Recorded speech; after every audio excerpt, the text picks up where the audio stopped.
ভোররাতের ঝড়ে বিপর্যস্ত রেল পরিষেবা। ঝড় বৃষ্টির জেরে হলদিবাড়ি স্টেশনে আটকে যাত্রীরা। অল্পের জন্য রক্ষা দীঘা পাহাড়িয়া এক্সপ্রেস। ভোররাতে ঝড় বৃষ্টির জেরে হলদিবাড়ি স্টেশনে আটকে যাত্রীরা। ফোনে রয়েছেন প্রতিনিধি সুজিত দে। সুজিত, কি পরিস্থিতি এবং এখন পরিষেবা কি সচল হয়েছে?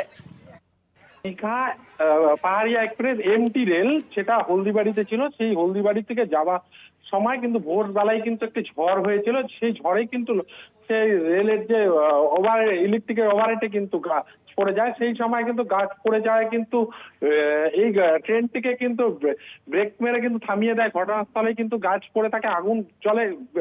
ভোর থেকে কিন্তু এই ট্রেনটিকে কিন্তু দাঁড়িয়েছিল, এখন কিন্তু স্বাভাবিক হয়েছে।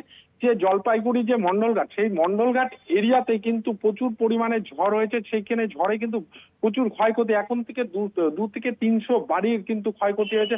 ঘটনাস্থলে কিন্তু জলপাইগুড়ির যে বিধায়ক, সে কিন্তু ঘটনাস্থলে বিধায়ক কিন্তু গেছে, বিধায়ক কিন্তু খতিয়ে দেখছে।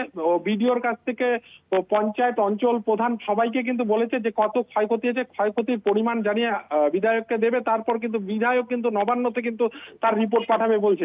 আর শুকনো খাবার ও তিরপালের ব্যবস্থা কিন্তু বিধায়ক বলে দিয়েছে, তিরপাল ও শুকনো খাবারের ব্যবস্থা করা হয়েছে। এলাকায় কিন্তু প্রচুর পরিমাণে ক্ষতিগ্রস্ত হয়েছে।